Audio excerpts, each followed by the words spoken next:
안녕하세요. 모모의 21세기 경제학입니다. 여러분, 지금 전 세계 디스플레이 시장이 얼마짜리 판인지 아십니까? 220조 원입니다. 220조. 대한민국 1년 예산이 670조 원인데 그 3분의 1이 넘는 돈이 해마다 이 한 시장에서 돌아가고 있는 겁니다. 그런데 이 220조짜리 판에서 지금 한국이 어떤 신세인지 아십니까? 30%예요. 30%. 나머지 절반이 넘는 돈은 중국이 쓸어 담고 있습니다. 이게 단순히 시장 경쟁에서 지는 얘기가 아닙니다. 대한민국이 LCD를 세상에 최초로 상용화하고 OLED를 개발해서 세계 시장을 30년 가까이 주름잡던 그 나라가 지금 이 꼴이라는 얘기입니다. 근데 여기서 더 충격적인 게 있습니다. 여러분, 지금 삼성 디스플레이가 OLED 패널 하나 만들 때마다 돈을 어디에 내는지 아십니까? 미국 회사입니다. 유니버셜 디스플레이, UDC라는 미국 소재 전문 기업이 있는데요. 삼성 디스플레이는 이 회사의 영업이익의 5%를 매년 특허 사용료로 지불하고 있습니다. 이게 무슨 뜻인지 아십니까? 삼성 디스플레이 연간 영업이익이 한 3조 원 정도 됩니다. 그중 5%면 1,500억 원이에요. 1,500억. 삼성이 피 터지게 공장 돌리고 엔지니어들 밤새우고 수율 올리려고 수조 원 투자하는 동안 이 돈이 아무것도 안 만들고 특허만 쥐고 있는 미국 회사 통장으로 흘러들어가는 겁니다. 매년 끊임없이. OLED 종주국이라고 자부하는 나라가 정작 그 OLED의 핵심 소재 기술 특허를 못 쥐고 있으니까 만들면 만들수록 미국한테 상납하는 구조인 거예요. 이게 팩트입니다. 오늘 여러분한테 말씀드릴 건 이 구조가 바뀔 수 있는 기술이 나왔다는 겁니다. 그것도 세계 최초로. 단순한 기술 발표가 아닙니다. 220조짜리 판의 판도를 통째로 뒤흔들 수 있는 얘기입니다. 오늘 낱낱이 파헤쳐 드리겠습니다. 먼저 배경부터 봐야 합니다. 중국이 지금 디스플레이 시장에서 어떻게 굴고 있는지 팩트체크 들어갑니다. LCD 분야를 보겠습니다. 2004년 중국의 전 세계 LCD 생산 점유율이 얼마였는지 아십니까? 0%입니다. 제로. 말 그대로 아무것도 없었습니다. 그런데 2024년 기준으로 이 점유율이 72%입니다. 20년 만에 0에서 72%로 올라간 겁니다. 이게 무슨 뜻이냐면요. LCD 화면 10개 중 7개 이상이 지금 중국산이라는 얘기입니다. 한국요? 36%였던 점유율이 4%로 주저앉았습니다. 한때 36%였던 나라가 지금 4%예요. 이건 그냥 점유율이 좀 줄어든 게 아닙니다. 완전히 퇴출된 겁니다. 일본이 어떻게 됐는지 보시면 더 명확합니다. 일본의 대표 디스플레이 기업 JOLED, 말 그대로 일본의 OLED 회사죠. 이 회사가 파산 신청을 했습니다. 세계에서 손꼽히는 기술 강국 일본의 OLED 대표 기업이 문을 닫았어요. 중국이 어떻게 했냐면요. 정부 돈을 쏟아부어서 원가 이하로 패널을 팔았습니다. 상식적으로 팔면 팔수록 손해인 가격에 팔면서 경쟁사를 다 죽인 겁니다. 그리고 시장을 혼자 다 가져갔어요. 이게 중국이 LCD에서 써먹은 수법입니다. 그러니까 한국은 우리는 프리미엄으로 간다. LCD는 포기하고 OLED로 간다. 면서 탈출을 시도한 거예요. 그게 15년 전 전략입니다. 그런데 지금 OLED에서는 어떻게 됐냐면요. 2024년 기준으로 중국의 OLED 출하량이 전년 대비 21.3% 증가해서 세계 점유율 29%를 넘어섰습니다. 이것도 계속 올라가고 있어요. 더 충격적인 건 2024년 1분기에 중국 기업들이 처음으로 OLED 패널 생산량에서 한국 기업들을 추월했다는 겁니다. LCD에서 도망쳤더니 OLED 전선까지 중국이 따라온 거예요. 이게 아이러니입니다. 자, 여기서 질문이 생깁니다. 왜 이렇게 중국이 빨리 따라올 수 있을까요? BOE 얘기를 좀 해야겠습니다. 중국 최대 디스플레이 기업 BOE인데요. 이 회사가 삼성 디스플레이를 상대로 기술 유출 논란에 휩쓸렸다가 결국 지난해 소송에서 삼성에 무릎을 꿇었습니다. 미국 국제무역위원회 ITC가 2024년 BOE의 OLED 패널이 14년 8개월 동안 미국 시장에 수입될 수 없다는 수입 금지 명령을 내렸어요. 14년 8개월이요. 중국이 25년 걸릴 기술을 3년 만에 따라잡았다고 자랑하던 바로 그 기술이 정당하게 개발된 게 아니라 삼성에서 빼낸 것이었다는 판단이 나온 겁니다. 결국 BOE는 삼성에게 수천억 원대로 추산되는 로열티를 지급하는 조건으로 합의를 했습니다. 그나마 이건 해피엔딩이에요. 소송 이기고 돈 받는 케이스니까요. 문제는 소재입니다. 소재 싸움에서는 아직 한국이 훨씬 불리한 구조예요. 다시 UDC 얘기로 돌아오겠습니다. 유니버셜 디스플레이. 이 미국 회사가 뭘 갖고 있냐면요. 인광 OLED 소재에 관한 핵심 특허를 쥐고 있습니다. OLED 소재 안에 빛을 내는 유기물이 있는데 그 효율을 극적으로 높이는 기술이에요. 삼성이 OLED 패널을 만들 때 이 기술을 쓰지 않으면 효율이 뚝 떨어집니다. 그러니까 안 쓸 수가 없어요. 못 피하는 겁니다. 그래서 영업이익의 5%를 매년 꼬박꼬박 내고 있는 거예요. OLED 패널을 더 많이 팔면 팔수록, 영업이익이 커지면 커질수록 UDC한테 내야 하는 돈도 자동으로 늘어납니다. 잘할수록 더 많이 상납하는 구조인 거예요. 이건 처음부터 잘못 설계된 게임입니다. 그렇다면 페로브스카이트가 뭡니까? 이름이 좀 생소하죠? 간단하게 설명하면 이렇습니다. 1839년 러시아 우랄 산맥에서 발견된 광물 이름인데요. 이 광물과 비슷한 결정 구조를 가진 반도체 소재들을 통칭해서 페로브스카이트라고 부릅니다. 이게 왜 중요하냐면요. 색을 내는 능력이 압도적입니다. 현재 OLED가 구현하는 색 재현력이 자연색의 약 80% 수준이에요. 색 전문가들 사이에서는 REC.2020이라는 국제 색 표준이 있는데 이게 지금 시중에 나온 OLED나 QLED로는 구현이 불가능합니다. 발광 스펙트럼의 폭이 너무 넓어서 색이 섞이고 번지는 거예요. 그런데 페로브스카이트는 이 폭이 기존 OLED의 절반 이하입니다. 색이 훨씬 순수하게 나온다는 얘기예요. REC.2020을 만족하는 발광 소재는 현존하는 것 중에서 페로브스카이트가 유일합니다. 그래서 꿈의 소재라고 부르는 겁니다. 자, 그럼 이 꿈의 소재가 왜 지금까지 공장에서 못 만들고 있었냐? 여기서 진짜 문제가 나옵니다. 페로브스카이트 나노 결정, 이 소재를 기존에는 어떻게 합성했냐면요. 150도 이상의 뜨거운 용액에 소재를 주입하는 방식입니다. 핫 인젝션, 말 그대로 뜨거운 주사법이에요. 이 방식에는 치명적인 문제가 있습니다. 소량으로 만들 때는 괜찮습니다. 연구실에서 비커 하나 갖다 놓고 조금씩 만들면 발광 효율이 좋아요. 근데 공장 스케일로 대량 합성에 들어가면 어떻게 되냐면요. 품질이 뚝 떨어집니다. 합성 속도가 빨라지면서 나노 결정 하나하나의 균일성이 깨지고 결함이 생겨요. 그 결함이 빛을 잡아먹습니다. 소량으로 만들 때 100%였던 발광 효율이 대량으로 만들면 70%, 60%로 주저앉는 거예요. 이게 무슨 뜻인지 아십니까? 10개 만들면 9개 제대로 나오던 소재가 대량 생산 라인에서는 10개 중 3개, 4개가 불량으로 나온다는 얘기입니다. 공장에서 이 수율로는 절대 못 씁니다.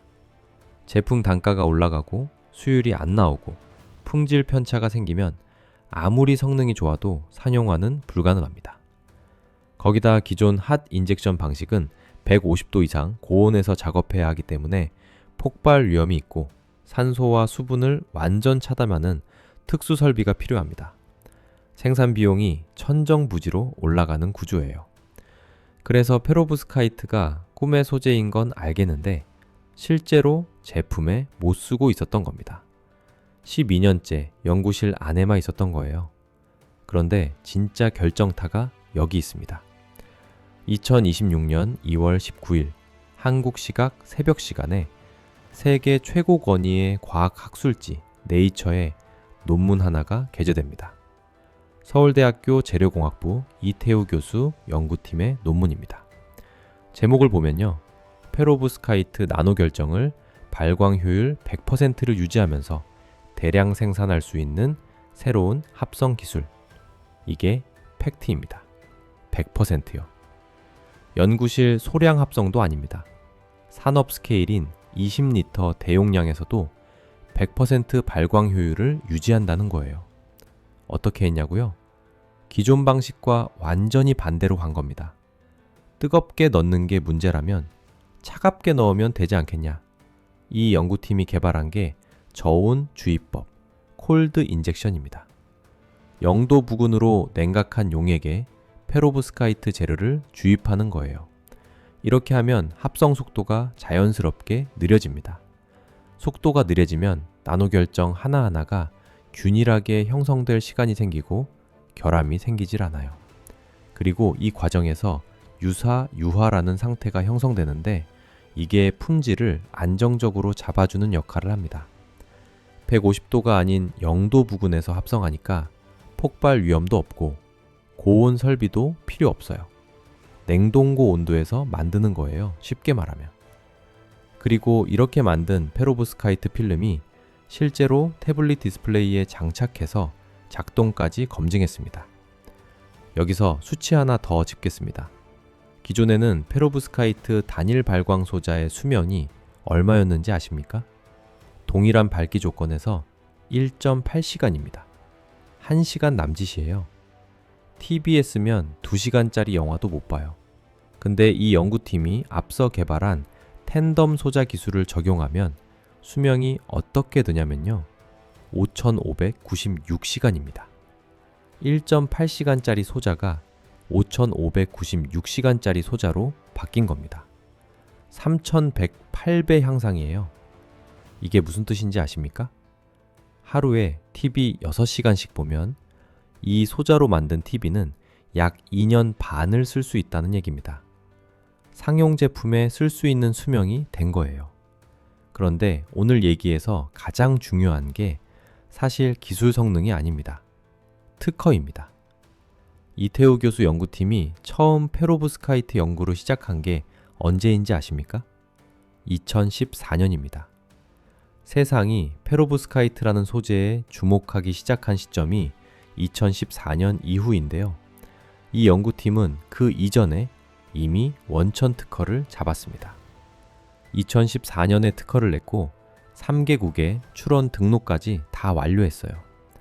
이게 왜 중요하냐면요. 지금 페로브스카이트 LED 분야에서 연구가 폭발적으로 증가하고 있습니다. 2014년에 이 연구팀 논문이 나오고 나서 전 세계에서 관련 논문 수가 급격하게 늘어났어요. 이 시장이 커지면 커질수록 이 분야를 연구하는 기업이 많아지면 많아질수록 2014년 특허를 쥐고 있는 이 연구팀으로 로열티가 들어오게 됩니다. 지금까지 한국이 OLED 소재 특허를 못 쥐어서 미국 UDC에 매년 상납하던 그 구조가 페로브스카이트 시대가 오면 완전히 뒤집어지는 겁니다. 이게 아이러니입니다. 대한민국 디스플레이 산업의 오랜 한계가 뭐였냐면요. 패널은 우리가 만드는데 소재는 외국 거라는 겁니다. 화면 크기 키우고 화소 올리고 해상도 높이는 제조 기술은 세계 1대인데 정작 그 안에 들어가는 소재 특허가 없어서 팔면 팔수록 미국, 일본 회사 배만 불려주는 구조. 이게 수십 년째 이어진 한국 디스플레이 산업의 구조적 비극이었습니다. 그런데 페로브스카이트는 다릅니다. 이 소재 분야 자체를 한국이 만든 거예요. 2014년에 이태우 교수팀이 세계 최초로 상온에서 가시광 영역 다색 발광 페로브스카이트 LED를 개발했습니다. 분야의 시작점이 한국인 거예요. 원천 특허가 한국에 있다는 뜻입니다. 자, 이제 돈의 흐름을 구체적으로 그려볼게요. 지금 OLED 시장에서 어떻게 돈이 흐르냐면요. 삼성과 LG가 패널 만들고 전 세계에 팝니다. 그 안에 쓰인 유기 소재 특허 있는 UDC가 영업이익의 5%씩 가져갑니다. 소비자가 TV 사면 돈이 삼성 통장에 들어왔다가 UDC로 일부 흘러가는 구조예요. 이걸 페로브스카이트로 바꾸면 어떻게 되냐면요. 앞으로 10년, 20년 뒤에 페로브스카이트 디스플레이가 시장을 장악하면 이 소재 기술을 쓰는 모든 기업이 서울대 이태우 교수팀의 원천 특허에 대한 로열티를 내야 합니다. 중국 BOE도, 일본 소니도, 미국 애플의 패널 납품하는 업체도 다요. 상납받는 구조로 뒤집어지는 겁니다. 그리고 여기서 중국 얘기를 한 번 더 해야 합니다. 중국이 지금 카드뮴 기반 양자점 소재를 많이 씁니다. QLED TV 같은 데 쓰이는 소재인데요. 그런데 유럽연합에서 RoHS라는 유해물질 제한 규정이 2025년 11월부터 강화됐습니다. 카드뮴이 독성 물질이라서 디스플레이에서 사용이 제한되는 거예요. 지금 전 세계 디스플레이에 쓰이는 양자점 소재의 60%가 카드뮴 기반인데 이게 규제를 받으면 대안이 필요합니다. 가장 유력한 대안이 뭐냐면요. 페로브스카이트입니다. 중국도 카드뮴을 배제한 디스플레이를 만들어야 하는 상황이 온 겁니다. 그러면 중국 기업들이 페로브스카이트를 쓰려고 할 때 어떤 일이 벌어지냐면요. 2014년 원천 특허 가진 한국 연구팀한테 손을 벌려야 합니다.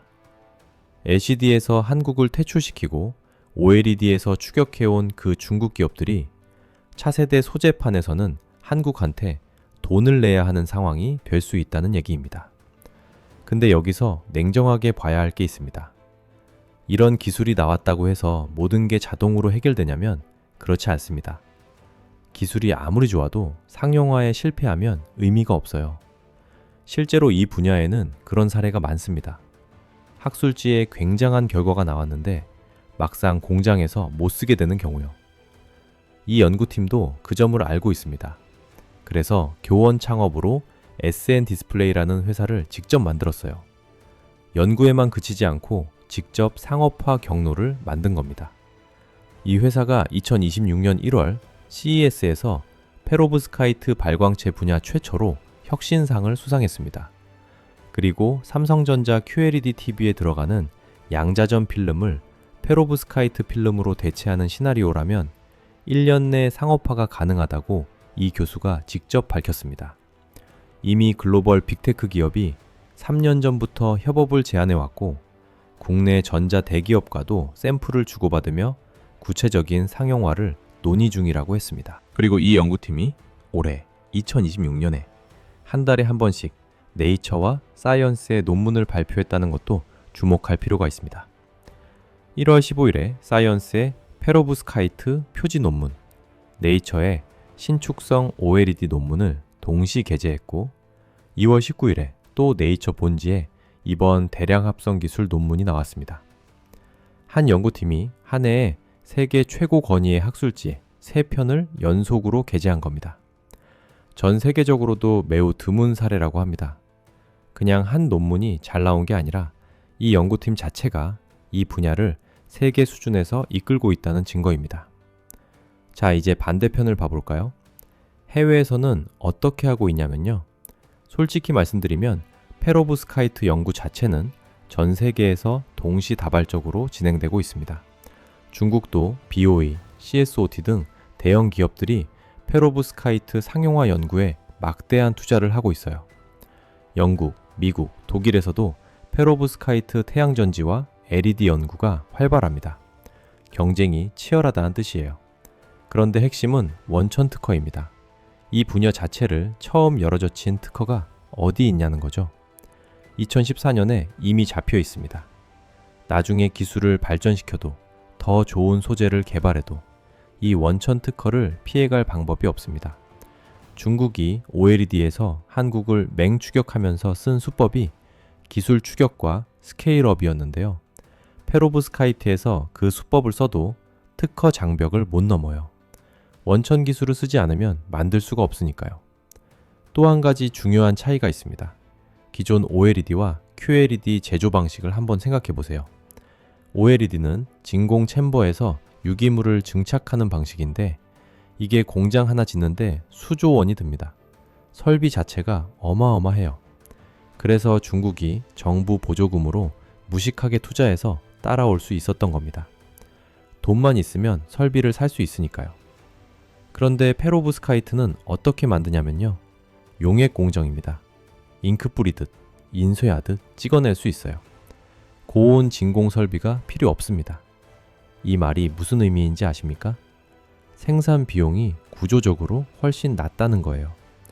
중국이 수십조 원 투자해서 만든 대형 OLED 공장을 한국이 훨씬 적은 비용으로 페로브스카이트 생산 라인으로 대체할 수 있다는 얘기입니다. 그리고 이 용액 공정이 유연한 기판에도 적용이 됩니다. 구부러지는 디스플레이, 스마트팜용 조명, 의료용 웨어러블 기기, 심지어 피부에 붙이는 디스플레이까지 응용 범위가 OLED와 비교할 수 없을 정도로 넓어지는 거예요. 물론 이 기술이 당장 내일 삼성 TV에 들어가는 건 아닙니다. 이 연구팀이 제시한 상용화 로드맵에 따르면요. 삼성 QLED TV 양자전 필름을 페로브스카이트 필름으로 바꾸는 건 1년 안에 가능합니다. 이게 가장 빠른 시나리오예요. AR, VR에 쓰이는 광변환 픽셀 기술은 3년에서 5년, 그리고 자발광, 스스로 빛을 내는 완전한 페로브스카이트 디스플레이 소자는 그 이후라고 했습니다. 단계적으로 시장에 들어오는 거예요. 그런데 가장 빠른 1년 시나리오, QLED TV 필름 교체도 어마어마한 겁니다. 삼성 QLED TV가 전 세계에서 수천만 대 팔리는데 그 안에 들어가는 양자전 필름이 페로브스카이트로 바뀌면 그 필름을 공급하는 SN 디스플레이, 그리고 원천 특허를 가진 연구팀으로 돈이 흐르기 시작합니다. 솔직히 말씀드리겠습니다. 이 기술이 예상대로 상용화되면 어떤 그림이 나오냐면요. 지금 삼성이 UDC한테 내던 OLED 소재 로열티, 그리고 한국 디스플레이 산업이 해외 소재 특허에 눌려 지불하던 기술 종속 비용이 페로브스카이트 시대에는 역전됩니다. 대신 중국 BOE가, 미국 소재 기업이, 유럽 디스플레이 업체가 한국 특허에 로열티를 내는 구조가 형성되는 거예요. 이게 단순히 기술적 성과가 아닌 이유입니다.